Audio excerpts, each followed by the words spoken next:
Hello everybody, welcome back to the Wrestling Multiverse pay-per-view review / podcast. I'm your host Josh Snyder, and here we got WrestleMania 17 from the Reliant Astrodome in Houston, Texas. This is obviously known, if you talk to wrestling fans, as one of the greatest WrestleManias of all time. This is pretty much what people would consider the end of the Attitude Era as we know it, due to what happens in the main event, which I will get to in a bit.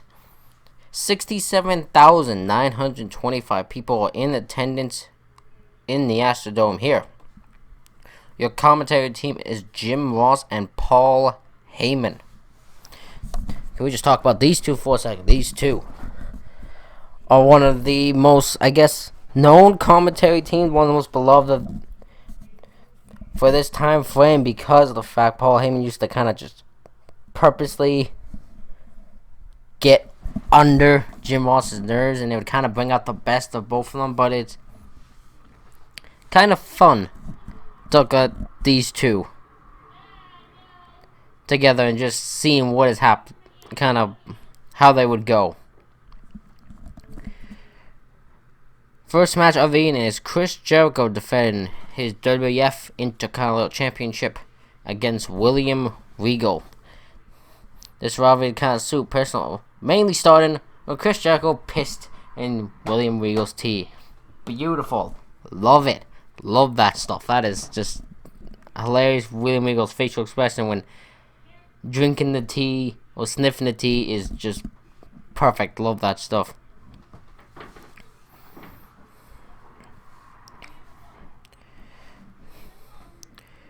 Jericho starts off in a top rope,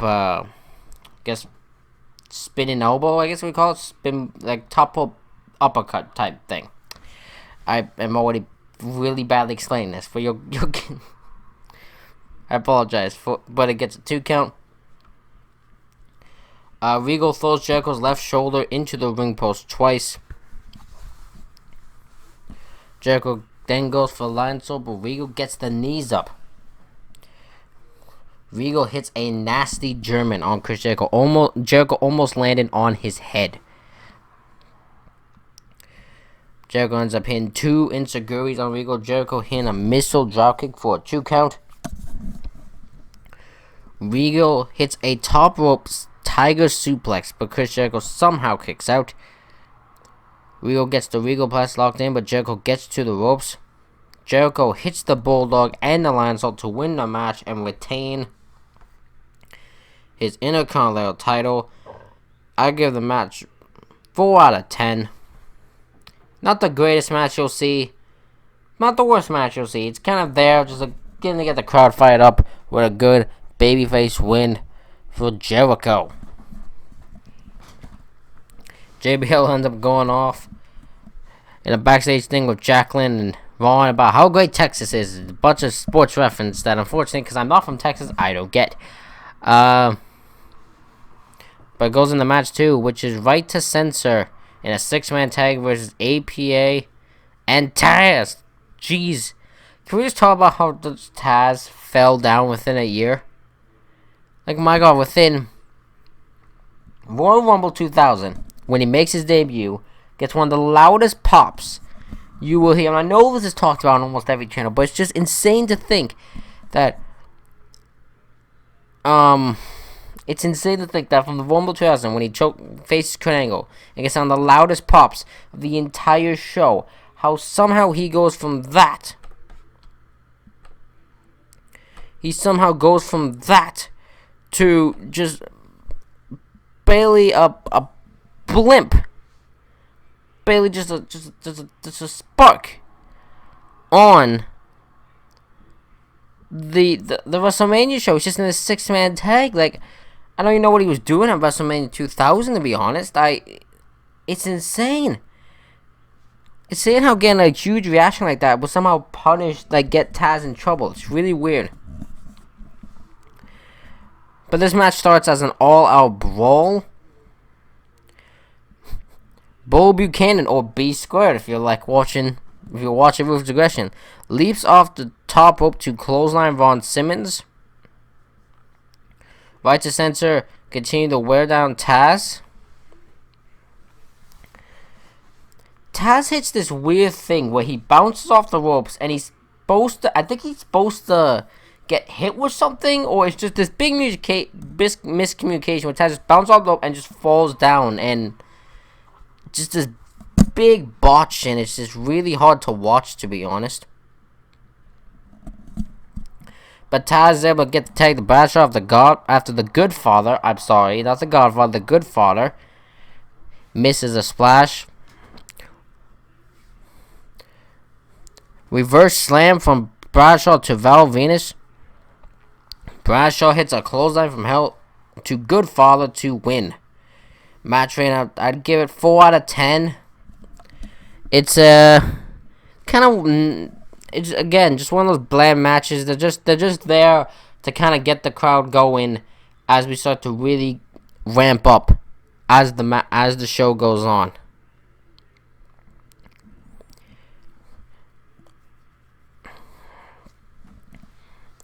Our next match on Mat 3 is Raven versus Big Show versus Kane for the hardcore title. Oh, this is gonna be so fun. The match starts before Big Show even gets out there as Raven jumps Kane. Kane gorilla presses Raven into Big Show on the outside. They end up making their way backstage, and poor cameraman, when they go through the crowd and they go through trying to get backstage, poor cameraman trying to keep track of that action, as these fans just do not want that to be a thing. Plus, there's a fan sign to let you know that the colon hurts. You know how it goes. When they get backstage, Kane throws Raven into a wall, and it leaves a dent in the wall. That pretty much tells you how much that hurt. Kane then throws Raven into a window. Can we just address this, right? Can we just address how much Raven took in this match? Raven gets his ass kicked the entire match. I don't think Raven's made to look like a bitch compared to Kane and Big Show. Raven is just getting his ass kicked. He's just trying to, defend his title, and he's just getting his ass kicked the entire time. It's a very, very sucks to watch. But then Big Show and Kane kind of put each other, both grab each other by the throat and ended up sending each other through a door. They ended up sending each other through a wall. Raven ends up trying to escape from a room in a golf cart and almost takes the power out of the building when he loses control of the golf cart, and as they're supposed to just chase each other with a golf cart, Kane can't see, so he again just continues driving after he sees it and ends up running over Raven, and that looked brutal. They make their way back to the stage, and Big Show goes to gorilla press Raven off the stage, but Kane big boots Big Show, and they both fall. Kane dives off the stage and elbow drops Show to get the victory and win the hardcore title. I give it 6 out of 10. Again, it's just one of those fun, brutal matches, hardcore matches that are known for this time frame, and you have to love it every time. It is beautiful in every way. Kurt Angle is backstage and is constantly telling himself, trying to convince himself that he never tapped out to Chris Benoit's crossface. It is shown on the screen that him tap out, but he's saying because it was not an official match, he never tapped out, really trying to convince himself that it never happened. But our next matchup is for the European Championship as Eddie Guerrero takes on the defending champion Test. And can we just address another thing? Test is just such an underrated man, so misused during that time frame. That guy had every look, had all the ability, was not the best promo-wise, but could talk and get his point across when he needed to, which is sort of most the point of most promo guys around this time, to be honest. So I think that Test should have definitely been given more. And it's really disappointing that he wasn't. But Test, here's the highlights of the match. Test hits a top rope elbow for a 2 count. Test gets his foot caught in the top rope. Eddie targets Test's knee due to that. Test hits a nice toe-to-wheel slam onto Eddie. Test hits a set-out powerbomb to Eddie, but Eddie kicks out. Eddie then hits a brainbuster to Test, which it looks so, you'd think would be so difficult to do, but these two guys do it with such ease, make it look so, like, just perfectly done, just a perfect brainbuster. It's insane to think that they were able to get that, each other work together to get that to go the way it did.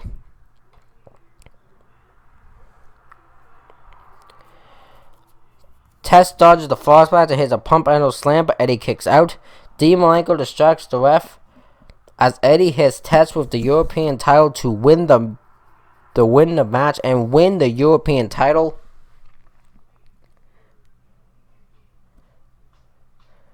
The match, I'd give it a 6 out of 10. A heck of a match between two amazing workers here.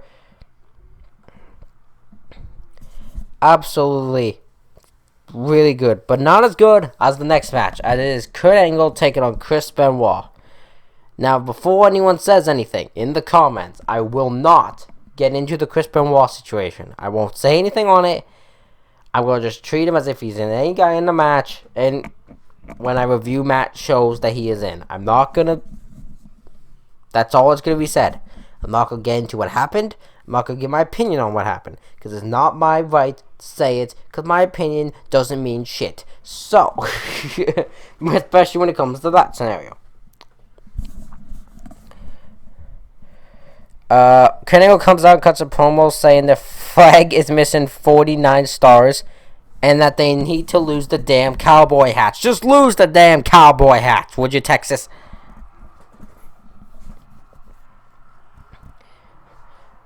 There's great technical wrestling to start the match, as you would not you would expect nothing less between these two guys. Benoit attempts the crossface, but Angle gets out of the ring. Benoit connects the crossface again, but Angle reaches the rope. Benoit just constantly trying to lock in that crossface, trying to make Angle tap, but Angle just able to get out both times. Angle then punches Benoit and it turns into a fight. Angle sends Benoit into the steps. Angle with a nice belly-to-belly on the Benoit. Benoit hits a superplex off the top rope, but Angle kicks out. Benoit hits 2 German suplexes. Angle reverse the third into an ankle lock. Benoit then gets an ankle lock of his own. Benoit kicks Angle, but he falls into the referee.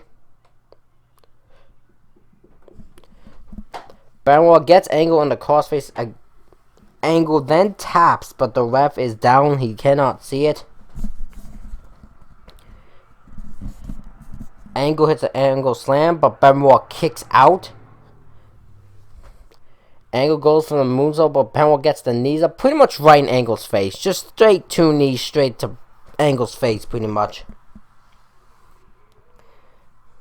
Benoit connects the dive and a headbutt, but Angle kicks out. Angle hits a low blow and rolls up Benoit with the tights to win the match. I give the match 8 out of 10. A hell of a match between two great workers, two guys just on a totally different level than anyone else on this show.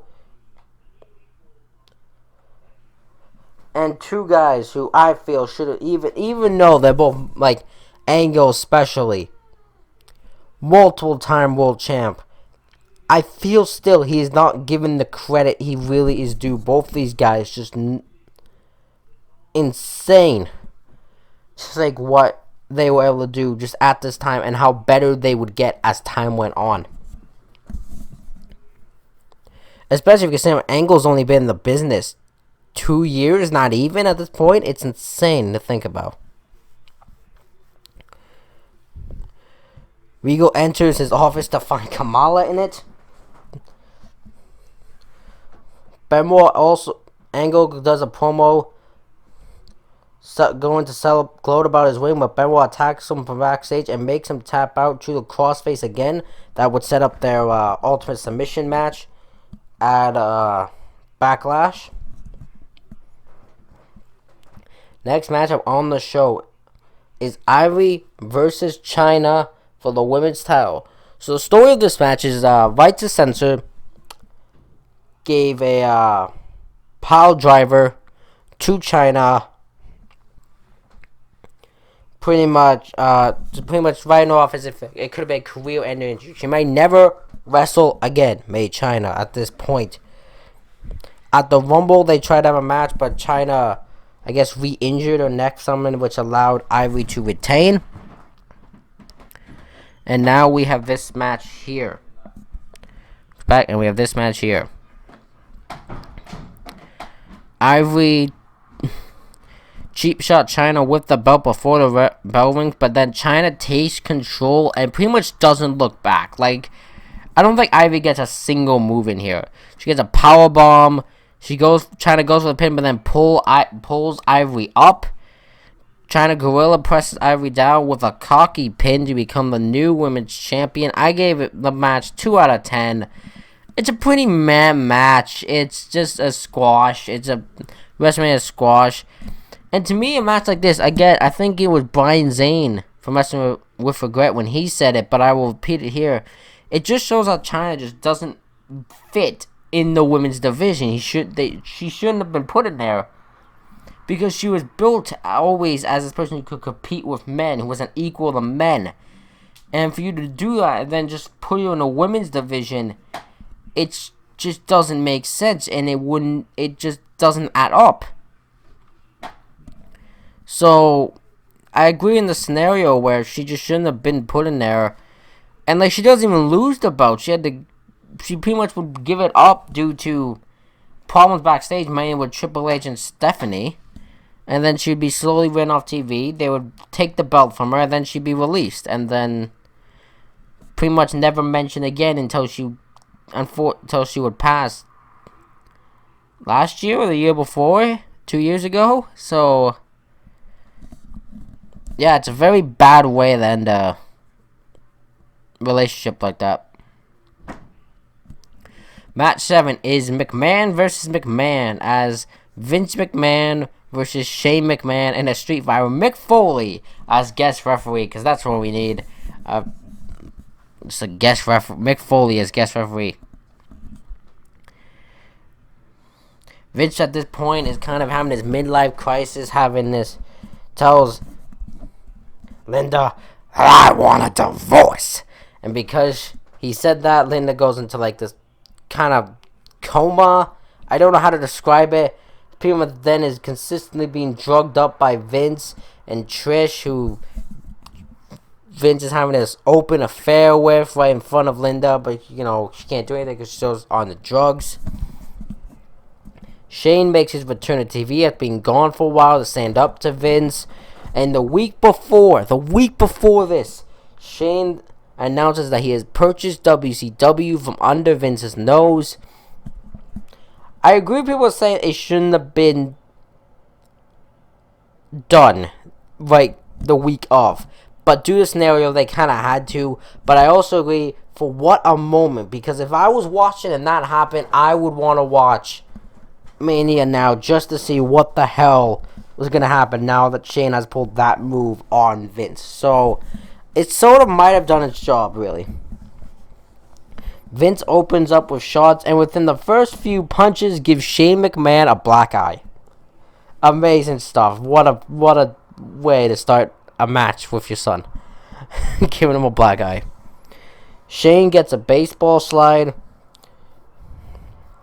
Shane hits Vince with a weapon, chokes him out with a cord. Shane hits a clothesline off the barricade to Vince. Shane then beats the hell out of Vince with a kendo stick. Shane also hits Vince with a monitor. Shane misses the elbow drop and crashes through the announce table once Stephanie pulls Vince from it. Trish then brings Linda out to ringside, as she was requested to do by Vince. Trish then slaps Vince with the weakest slap I've ever seen. I couldn't think of a worse slap. That was the weakest slap I've ever seen in my entire life. Does Trish slap Vince with? Stephanie slaps Trish with a hard one immediately after. That was the worst comeuppance I've ever seen. It's just bad. Then Trish and Stephanie brawl and they run off to the back. Vince then gets up, looks at Linda and says, "You bitch." Foley tries to get Linda out of there, but Vince attacks Foley and hits him with a chair. Vince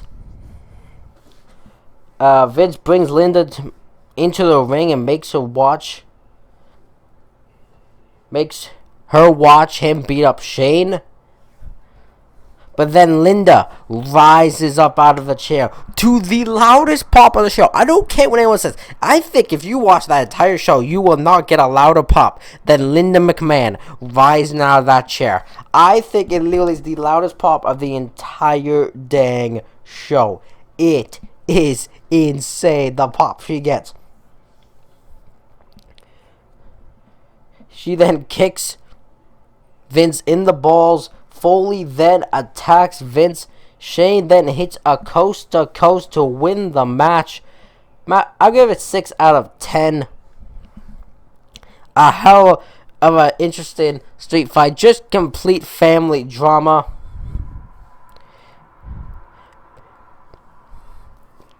It's just ridiculous, to be honest. It's just, I don't know how to describe it. It's just complete insanity from beginning to end. And that's all. Is the best way to describe it. It's just Insanomania. That's what I'm calling it. It's Insanomania. Match 8 is TLC 2 as the Dudleys take on Edge and Christian and the Hardy Boys. The tables as a chair match for the tag team titles. The first one was at SummerSlam 2000, and now they're doing the second one here. And Edge and them have all said this is where the pressure hit them because they had to try to top what they did originally, and they did not. They were trying to figure out how they were gonna do it. Let's see how they did. Edge and Christian drop toe hold Jeff into a chair. Jeff leaps off of mat to dropkick Edge off a ladder. Jeff hit a leg drop splash combo off the top ladder onto Christian. Everyone has taken everyone. Then here's the part where everyone's on a ladder. When all ladders fall, Christian takes a nasty fall. He doesn't hit the ropes or anything. He just straight falls from the ladder to the ground. It is a scary fall. My God, I did not think. Just what a hell of a fall to take. Spike Dudley runs in and hits a Dudley dog onto Christian through a table. Rhino runs in and goes Bubba. Rhino also goes Matt Hardy through a table. Lita runs in and hits Rhino with a Hurricane Rana. Lita also hits Spike with a nasty chair shot to the head. If you have a problem with concussions and that, oh my God, I skipped that chair shot. That chair shot, jeez, it'll make you just squinch and everything. My God. Dudley's hit Lita with a 3D. Jeff Swanton's off a ladder through Rhino and Spike through a table. Jeff attempts to tightrope the ladders, but it fails and the falls, and it's such a hard watch because you're watching and you're like, no, don't fall, no. But it ends up falling. Edge spears Jeff off a giant ladder while he is hanging onto the belt. It's pretty much the most replayed moment of the entire show, to be honest. If you watch TLC or like WrestleMania 17 highlights, this is pretty much the main thing you get. It's just that spear because it's so memorable. Rhino pushes Bubba and Matt off the ladder through a bunch of tables on the outside. Rhino helps Christian get the belts for them to win the titles. Match rate out of 10. I give it 10 out of 10. I mean, there's nothing else I can give it. It's an absolute blast to watch. It is like the best show for a reason. It is amazing in every single way. And it deserves the legendary status that it has. The next matchup on there is the Gimmick Battle Royal. Oh, it's gonna be fun. We got Mean Gene and Bobby Heenan returning to WWE for commentary. Good to see that they got that like one last pin, especially Bobby Heenan. Good to see him back in one last appearance here at the biggest one. And Bobby Heenan with one of the funniest lines in here, saying, "By the Iron Sheik gets to the ring, be WrestleMania 38." That made me laugh. Participants are Bush and Luke the Bushwhackers, Duke the Jumpster Josie, Iron Sheik, the Goon, Doink the Clown, Kamala and Kimchi, Repo Man, Earthquake, Jim Cornette, Nikolai Volkov, Michael P.S. Hayes, the One Man Gang, the Gobbledygooker, who gets a package because of all the people. He's the one that clearly needs to be explained on why he exists. We have Tugboat, Hillbilly Jim, Brother Love, and Sergeant Slaughter. I am not going to give you a highlights thing, because it's not really any highlights. It's the same thing. It's just the match is really quick, but it is worth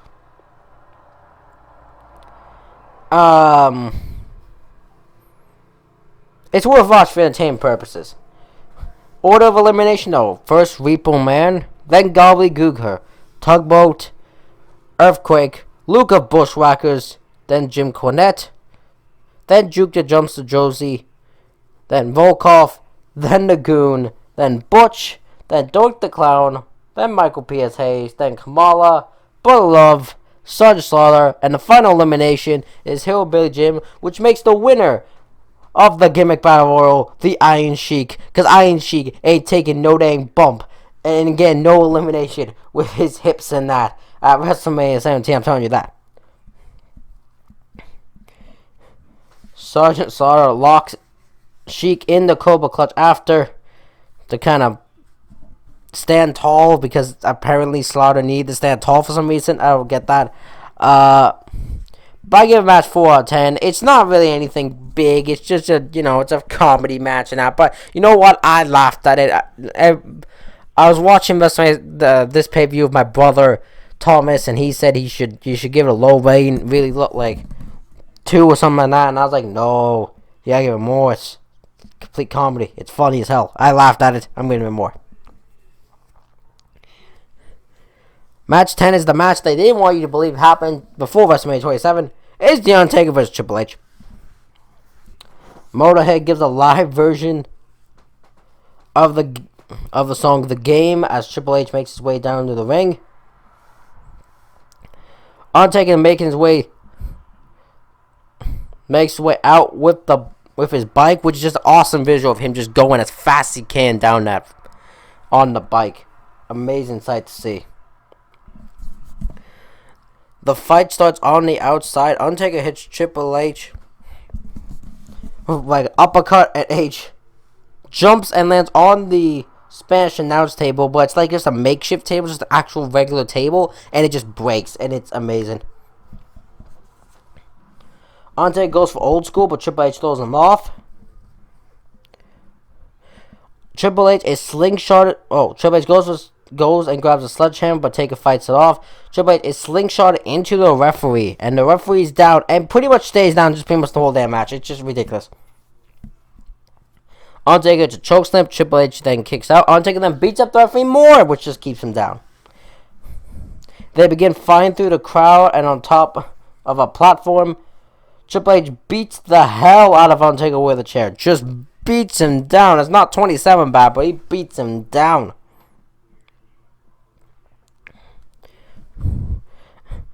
Undertaker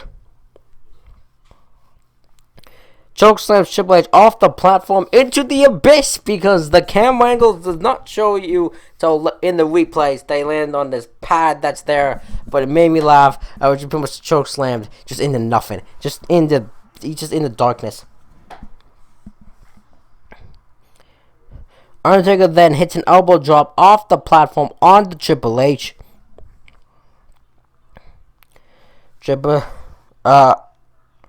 Undertaker goes to hit Triple H with a sledgehammer, but Triple H hits him with a low blow. Taker goes for the last fight, but Triple H hits him with a sledgehammer for a 2 count. Then Triple H goes for corner punches, and you just don't put yourself in that position because Taker then hits a last ride to get the win. The match ran out of 10. I give it 7 out of 10. Just all out carnage.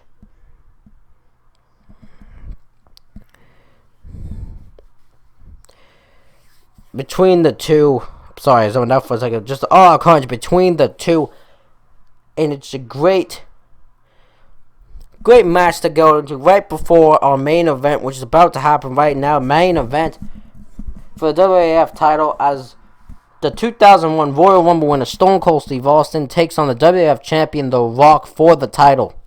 Really good video package to the Limp Bizkit song My Way for the two. Really gets you hype for this main event. The match starts in a brawl. The match is also made no DQ, and Paul Heyman and Jim Ross just cannot figure out in their head how it was made no DQ. They just can't figure it out. But the match starts in a brawl. Austin hits a superplex on Rock, which gets a 2 count. Austin then removes one of the turnbuckles. Earl Hebner then also outside trips over the stairs. Austin ends up hitting The Rock with the ring bell. The Rock is then busted open. This is a very physical match between the two.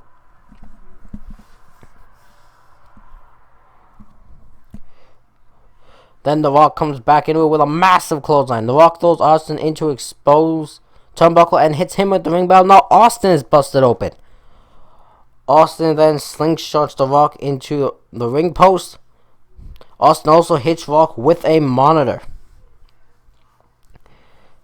Austin looking very aggressive here. The Rock locks in. The worst sharpshooter of all time. I don't care what anyone says. There's no one who can argue in this. The Rock has the worst.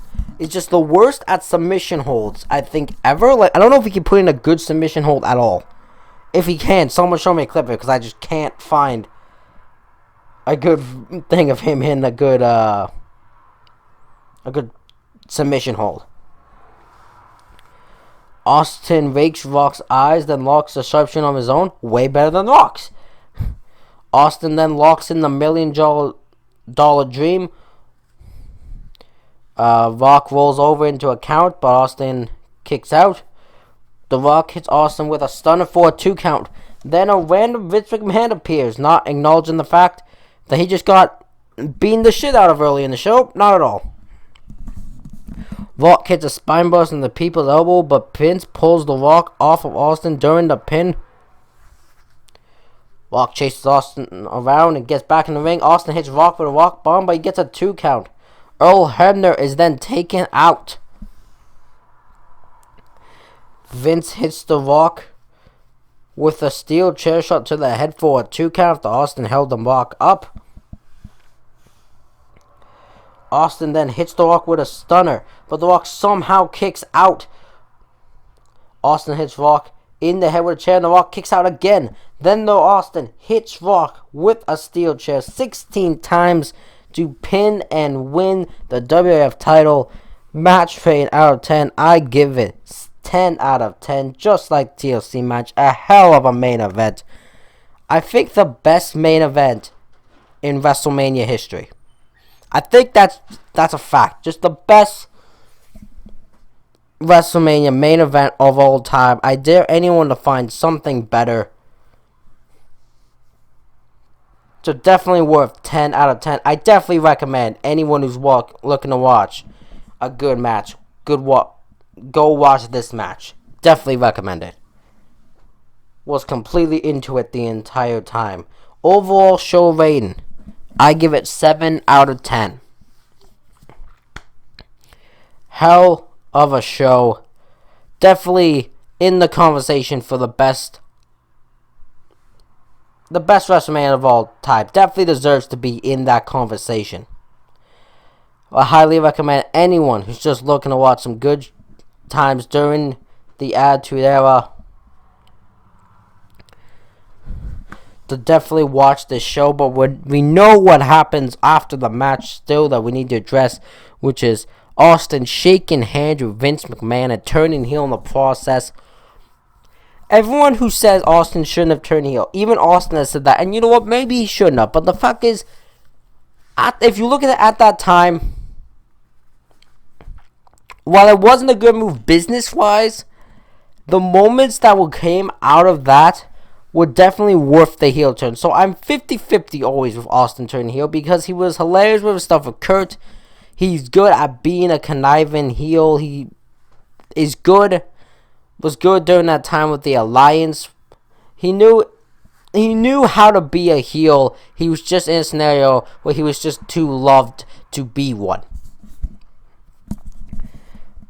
But that is the end of this review. If you have pay-per-views you think I should review in the future, leave them in the comments below. Like, share, subscribe. Let the whole world know about the Wrestling Multiverse YouTube channel. Thank you for watching, and I will see you for the next one.